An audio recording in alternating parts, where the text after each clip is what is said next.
বাবা শ্রাবণ, বৌমা, ও বৌমা। আর আপনি আপনি কেন আসছেন? ও, বুঝতে পারছি। আমার বাপে কুরবানি দিব এই কথা শুনছেন আর সুসুর করে চলে আসছেন কুরবানির মাংস খাওয়ার জন্য। আমরা কত শখ করে রইছি, কত আশা করে রইছি। আমার বাপ এই বছর কুরবানি দিতেছে, মাংস আমগো বাড়িতে পাঠাইবো, আমরা দুই জামাই বউ সুন্দরভাবে খামু। আপনার জন্য পারবো এগুলা? বৌমা, এটা কি কইতাছো তুমি? যে তোমার ভাবে কুরবানি দিতেছে, এই কুরবানি মাংস খাওয়ার লাগে আমি গ্রাম থেকে আইছি। হইছে, চুপ থাকেন। আপনার কোন লাগবো না, বুঝি না আমি। আমরা সবই বুঝি, বুঝছেন কিসের জন্য আসছেন। এখন কুরবানি ঈদ, আপনি কিসের জন্য আইছেন?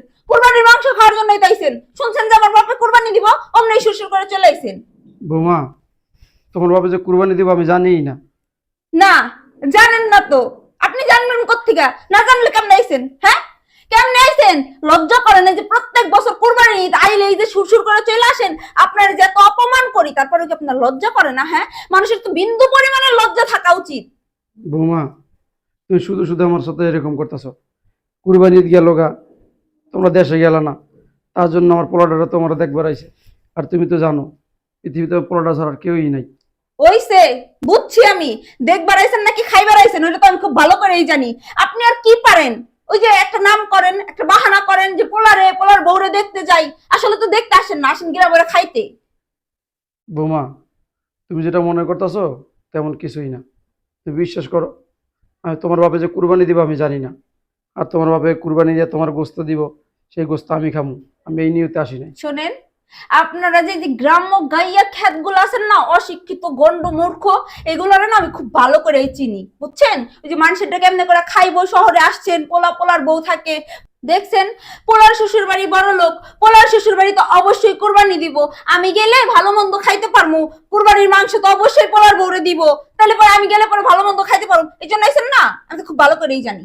বৌমা শোনো, আমরা গরিব হইতে পারি, ঠিক আছে, তোমার বাবার টাকা পয়সা বেশি, আমার টাকা পয়সা নাই, গ্রামে থাকি, কিন্তু আমাদের পরটার উপরে লোভ নাই, পরটার প্রতি লোভ করি না। আমি তোর বাপে কুরবানি দিয়েছে, ওই কুরবানির গোস্ত আমি খাইতে আসি নাই বৌমা। হইছে হইছে, আমরা সবই বুঝি, বুঝছেন? আমি যে কাঁচা খুকি না, ফিটার খাই না যে আমি কিছু বুঝি না। কে লিগে আসছেন, কোন মতলবে আসছেন, এগুলো কি না বুঝেই কথা বলতেছি? আমি তো খুব ভালো করে চিনি আপনারা, বুঝেন নাই? কি ব্যাপার নেহা, কার সাথে আরে আব্বা, তুমি কখন আসলে? এই তো বাবা, এই মাত্র। তুই বাবা ভালো আছস? হ্যাঁ আব্বা, ভালো আছি। তুমি ভালো আছো তো? আরে বাবা ভালো আছি। ওই করোনা ছটফট করতেছে, ওই এবার গ্রামে গেলি না, কুরবানি গেল গা, এর লেগে তোর একটু দেখবার আইছি। কারণ তুই তো জানোস বাবা, তোর মা নাই, আমি একলা গ্রামে থাকি, আর পৃথিবীতে তুই ছাড়া আমার কেউই নাই, এলে তোর দেখবার আইছি। আসছো, ভালোই হয়েছে। তুমি তো জানোই যে এবার আমার তো বেশি ছুটি নাই, সেজন্য তোমার ছেলে পড়ে নিয়ে গ্রামে যেতে পারি নাই। এই, তোমার ছুটি থাকলেই কি আমি এই গ্রামে যেতাম? তোমার বাপ কে লিগে আসছে তুমি বোঝো না? আমার বাপে কুরবানি দিব এই কথা তোমার বাপ শুনছে আর সুর করে আইছে। আমার বাপে কুরবানি দিব, মাংস আমগো বাসায় পাঠাইবো, মাংস গাড়া বেড়ে খাওয়ার লিগে আইছে। তুমি এসব কি কথা কইতেছো বলো তো? তোমার আব্বা আমাদের বাসায় কুরবানির মাংস পাঠাইছে, সেটা কি আব্বা জানে? ওগুলা খাওয়ার জন্য আব্বা সেই গ্রাম থেকে এত কষ্ট করে ছুটে আসবো? আরে তুমি চুপ থাকো। জানে জানে, সবই জানে। গ্রামের এই শাস্ত্রকে আমি খুব ভালো করেই চিনি। তোমার বাপের তো গ্রামে কেউ কুরবানি দিলে মাংস দেয় নাই, এখন শুনছে যে আমার বাপে কুরবানি দিব, তার লিগে চলে আইছে সুর করে। বাপ রে বাপ, আপনার জিব্বাও। এই, মুখ সামলে কথা বলো। তুমি কার সাথে কিভাবে কথা বলছো? তুমি ভুলে যেও না সে তোমার শ্বশুর হয়। শোনো, আমার যার সাথে যেভাবে কথা বলার দরকার তার সাথে সেইভাবেই কথা বলতেছি। হ্যাঁ, সে আমার শ্বশুর হয়, শ্বশুর হয়ে কি আমার উদ্ধার করে ফেলছে? আর শোনো শ্রাবণ, আমি কিন্তু তোমাকে দেখে বিয়ে করছি, তোমার বাপরে দেখে বিয়ে করি নাই। তোমার বাপ হচ্ছে একজন ছোট লোক, পরেরটা কেমনে করে খাইবো ওই আশায় বলে থাকে। তুমি যে লোকটাকে ছোট লোক বলছো না, সে কিন্তু আমার বাবা। আমার সামনে আমার বাবাকে অপমান করলে কিন্তু আমার লাগে। তো আমি তো সত্যি কথাই বলতেছি, আমি কি মিথ্যা কথা বলতেছি? তোমার বাপরে জিজ্ঞেস করো তো, তার মধ্যে কি পরেরটা খাওয়ার লোক কাজ করে না? কাজ করে বিধাই তো এখানে আসছে, এই গ্রাম থেকে এত দূর পর্যন্ত কিসের জন্য আসছে? এতদিন পরে তুমি আমার বাবাকে আমাকে চিনাচ্ছ? আমি জানি না আমার বাবা কেমন। আমার বাবার মধ্যে কোনো লোভ নেই, খাওয়ার লোভ তো দূরের কথা। এই, তুমি একদম চুপ থাকো। তোমার বাবার হয়ে কোনো সাফাই গাইবা না। তোমার বাপের না আমি খুব ভালো মতোই চিনি। আমার বাপে কুরবানি দিছে এই কথা শুনছে আর শ্বশুর করে চলে আসছে মাংস খাওয়ার জন্য। বৌমা, এক কথা বারবার বলতাছ, সে আসার পর থেকে অপমান করতেছ, মুখে যা আসতেছ তাই বলতাছ। আমি তোমার শ্বশুর, বাবার মতো। আর এক কথা বলতাছ কি, তোমার বাবা কুরবানি দিব, সেই কুরবানির মাংস খাওয়ার জন্য আমি আইছি। আমি তোমার আবারও বলতেছি বৌমা, আমি কুরবানির গোস্ত খাওয়ার জন্য আসি নাই। ও আচ্ছা, বুঝলাম। আপনি কুরবানির মাংস মাংস খাওয়ার লেগে আসেন নাই তো কি লেগাইছেন? হ্যাঁ, কি খাওয়ার লেগাইছেন? আমার মাথা? বৌমা, তোমার গরু গোস্ত খাইতে আসি নাই, তোমার মাথা খাইতে আসি নাই। কেন হয়েছে জানো? দেখাইতেছি।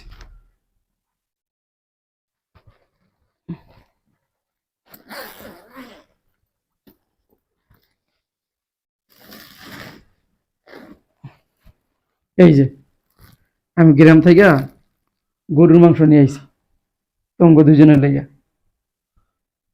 আব্বা, তুমি গরুর মাংস নিয়ে আসছো মানে? এতগুলো মাংস তুমি কোথায় পেলে? বাবারে, আমি তো বাপ, গ্রামের সবাই কুরবানি দিছে, সবাই আমার গোস্ত দিছে, কিন্তু আমি চিন্তা করছি আমার পোলাটা শহরে থাকে, শহরে থাকে, কে দিল না দিল, কি খাইলো না খাইলো, আমি তো বাপ, আমার পরাণপুরে তোর মা নাই, তোর জন্য আমি বিয়ে শাদী করি নাই, তুই আমার সেই সন্তান। তখন চিন্তা করলাম, আরে সবাই আমার গরু গোস্ত দিছে, আমি যে পাক করে এনে বইয়া খাই, এই গোস্ত আমার গলা দিয়ে নামবো না। তার জন্য ওই কথা চিন্তা করেই, তোর কথা চিন্তা কইরা, তোর বুর কথা চিন্তা কইরা আমি না খাইয়া তোগুলো গোস্তটুকু লই আইছি। দেখ, কার সাথে এতক্ষণ খারাপ আচরণ করছিলি? বলছিলি কিনা তোর বাবা আমাদেরকে গরুর মাংস পাঠিয়েছে, সেই মাংস খেতে নাকি আমার বাবা গ্রাম থেকে ছুটে এসেছে। দেখ, নিজে না খেয়ে নিজে কষ্ট করে আমাদের জন্য মাংস নিয়ে আসছে। সে ভেবেছে শহরে আমরা কি খাই না খাই, আমরা হয়তো কোনো কিছু মাংস খেতে পারিনি এই ঈদে, এর জন্য সে মাংস নিয়ে আসছে আমাদের খাওয়ার জন্য। আর তুই কি না আমার বাবাকে একের পর এক অপমান করে যাচ্ছিস, আমার বাবাকে নানা রকম কথা শুনিয়ে যাচ্ছিস। কিন্তু কেন? আমার বাবাকে দেখ, সে আমাকে কত কষ্ট করে বড় করেছে, ছোটবেলা থেকে আমি তাকে চিনি। আমার মা মারা যাওয়ার পর এই বাবাই তো আমাকে মাতৃ বড় করেছে। এই বাবা আমাকে নিজে না খেয়ে একবেলা আমাকে খাইয়েছে, আমাকে কোনো কষ্ট দেয়নি, কোনো অভাব বুঝতে দেয়নি।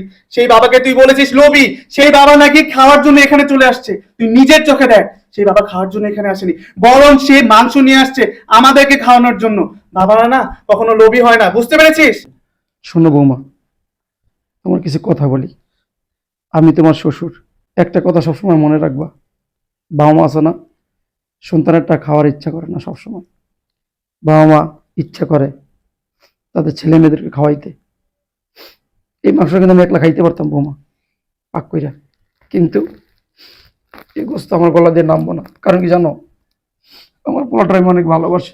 এই পৃথিবীতে আমার ছেলে ছাড়া পৃথিবীতে কেউ নাই, তাই নিজে না খাইয়া তোমাদের গোস্ত নিয়ে এসেছি। আসলে কি জানো, এখন তুমি বুঝবা না, যখন মা হইবা, সন্তান হইব, তখন বুঝবা আসলে বাবা মারা যে সন্তানরা কতটুকু ভালোবাসে, কতটুকু দিতে চায়, তখন বুঝবে, এখন বুঝবা না। বৌমা, আমি অনেক শখ করে আইছিলাম যে মাংস তোমাদের দিব, কিন্তু তুমি আসার পর থেকে সেই আমার অপমান করে যাইতেছো, আমাকে বলতেছো আমি লোভী, ছোট লোক। শোনো বৌমা, আমি গরিব হইতে পারি, ছোট লোক হইতে পারি, কিন্তু এই জায়গাটা আছে না, সন্তানের মায়া মহব্বত দিয়ে ভরা। আমার ছেলেটাকে আমি অনেক ভালোবাসি, অনেক ভালোবাসি, অনেক ভালোবাসি। আজ পর্যন্ত আমার সন্তানরে কোনো কিছু না দিয়া আমি কোনো কিছু খাই নাই, কোনো কিছু খাই নাই। তাই যখন এই গোস্তটি এলাকার মানুষ দিল, তখন আমার চিন্তা করে মাথায়, আরে শহরে আমার পোলাটা থাকে, কেউ গোস্ত দিল না দিল, খাইতে পারলো নাকি না পারলো, এটা মনে করে বৌমা আমি গোস্তটুকু নিয়ে আইছি। আর তুমি মনে করছো যে তোমার বাবা কুরবানি দিছে, সেই কুরবানির গোস্ত খাওয়ার জন্য আসে? না বৌমা, বাপ্পা ছেলের কাছে শুধু খাওয়ার জন্য আসে না, ছেলে মেয়েদের কাছে কেন যায় জানো? তাদেরকে দেখার জন্য, তাদের চেহারাটা দেখার জন্য, তাদেরকে ভালোবাসার জন্য। কারণ কি জানো, শেষ বয়সে বাবা মা ছেলে মেয়েদের কাছে কিছুই চায় না। বয়সে ছেলে মেয়েদের কাছে খাওয়ান, ভালো ভালো খাওয়ান, টাকা পয়সা, ভালো পোশাক, এগুলো কিছুই চায় না, চাই একটু ভালোবাসা, একটু ভালোবাসা। ঠিক আছে বাবা, ঠিক আছে, আমি চলে যেতেছি। তুমি চলে যাও, যেখানে তোমার কোনো সম্মান নেই সেখানে থাকারও তোমার প্রয়োজন নেই। বাবা, আমি তো তোমার সন্তান, তোমার প্রতি তো আমার দায়িত্ব আছে, কিন্তু আমার জায়গা থেকে তো যতটুকু দায়িত্ব পালন করার কথা, সেই দায়িত্বটা তো আমি তোমার প্রতি পালন করতে পারি না। আর বাবা, তুমি কি করে ভাবলে বলো তো এই ঈদের সময় আমি না খেয়ে থাকবো? আরে আমি তো বড় লোকের মেয়ে বিয়ে করেছি, আমার জন্য তো অনেক মাংস পাঠিয়েছে, আমি তো খাবোই। কিন্তু বাবা, তোমাকে তো মাংস দেওয়ার মতো কেউ নেই, এই মাংসটুকু নিয়ে তুমি চলে যাও বাবা, তোমার আর আমার বাড়িতে থাকার দরকার নেই। বাবারে, তোর শ্বশুর বলস, যাই বলস, তোর যদি গরু কুরবানি দিয়া দেয়, গরু গোস্ত অনেক দেয়, তাও আমি বাবা, বুঝতে পারছস? কারণ আমি যেটুকু পাইছি, আমি চাই এইটুকু আমার সন্তানই খাক, সন্তানই খাক। ঠিক আছে, তোরা যেহেতু, আমি আশায় তোদের মন খারাপ হয়ে গেছে, অসুবিধা হয়ে গেছে, আমি চলে যাইতেছি, আমি চলে যাইতেছি। বাবা, আপনি যায়েন না। আসলে আমি না, আমি ভাবছিলাম যে আপনি এই বাসায় আসেন শুধু খাওয়ার জন্য। আমার বাবা গরু কোরবানি দিছে, হয়তো আপনি এই কথা শুই না আসছেন মাংস খাওয়ার জন্য। কিন্তু আমি বাবা, বিশ্বাস করেন, ভাবি নাই আপনি আপনার ছেলেকে আমাকে এত ভালোবাসেন, আমাদেরকে দেখার জন্য, আমাদেরকে মাংস খাওয়ানোর জন্য আপনি গ্রাম থেকে এত কষ্ট করে মাংস নিয়ে আসছেন। বাবা, বিশ্বাস করেন, আমি না বুঝতে পারি নাই যে আপনি আপনার ছেলেকে এত ভালোবাসেন, এত স্নেহ করেন। হুম, বাবা, এতদিন আমার ধারণা ছিল বাবা মা শুধু ছেলেরটা নেয়, ছেলের বাড়িটা খাওয়ার জন্য আসে, কিন্তু না, আজকে আমার সেই ধারণা আপনি পাল্টে দিছেন। আজকে আমি বুঝতে পারলাম মা বাবা শুধু ছেলেটা খাওয়ার জন্যই আসে না, ছেলেকে দেওয়ার জন্যও আসে, ছেলেকে দেখার জন্যও আসে, ছেলেকে একটু ভালোবাসার জন্যও আসে। প্লিজ বাবা, আমার কথায় আপনি কিছু মনে করবেন না। আমি অনেক বড় ভুল করে ফেলছি। আমি তো আপনার মেয়ের বয়সী, আজকে আমার জায়গায় যদি আপনার মেয়ে থাকতো তাহলে তো অবশ্যই মাফ করে দিতেন। প্লিজ বাবা, আমাকে আপনার মেয়ে ভাইবে মাফ করে দেন। আমি এরকম ভুল আর কখনোই করব না। শ্রাবণ, তুমি আমার মাফ করে দাও। আসলে আমি বাবার সাথে যে ভুল করছি, যে অন্যায় করছি, সেই অন্যায়ের কোনো ক্ষমা হয় না। আমি বাবাকে অনেক কথা শুনাইছি, আমার মুখে যা আসছে তাই বলছি। প্লিজ তুমি আমাকে মাফ করে দাও। যাই হোক, তুমি যে তোমার ভুলটা বুঝতে পেরেছো, এটাই অনেক। বাবা, ও তো তোমার মেয়ের মতো, তুমি ওকে ক্ষমা করে দাও না বাবা। বৌমা, আমি, বৌমা তুমি আমার মেয়ের মতো, যাও, আমি তোমার ক্ষমা করে দিছি, ক্ষমা করে দিছি। আচ্ছা ঠিক আছে বাবা, গোস্তটা রাখ, আমি গ্রামে চলে যাই। না না বাবা, আপনি কোথায় যাবেন? আপনি কোথাও যাবেন না। আপনি গ্রাম থেকে এত কষ্ট করে আমাদের জন্য মাংস নিয়ে আসছেন, এখন থেকে আপনি আমাদের সাথেই থাকবেন। না বৌমা, আমি গ্রামের মানুষ, আমি গ্রামে ছোট থেকে বড় হয়েছি, আমার গ্রাম ছাড়া ভাল লাগে না। আবার ওই যে গরু আছে একটা, মহিষ আছে একটা, ছাগল আছে দুইটা, মুরগি আছে, বুঝো না? তোমার শাশুড়ি তো নাই, আমার একলা সবকিছু করতে হয়। আমি তাতেই, তুমি যে কইছো আমি তাতেই খুশি। না না, এটা বললে তো হবে না। ঠিক আছে, আমি মানলাম যে আপনি সারা বছর আমাদের সাথে থাকতে পারবেন না, কিন্তু 2টা দিন তো থাকতে পারবেন। এই যে আপনি মাংস নিয়ে আসছেন, আমি মাংস রান্না করব, আপনার ছেলে, আমি, আপনি সবাই একসাথে বসে খাবো। হ্যাঁ বাবা, ও ঠিকই বলেছে, তুমি আর দ্বিমত করো না তো, তুমি কিন্তু আমাদের সাথে আজকে থেকে যাবে। হুম, আমার লক্ষ্মী বৌমা। আচ্ছা ঠিক আছে। আচ্ছা চলেন চলো। বাবা, আপনি ফ্রেশ হবেন, চলো।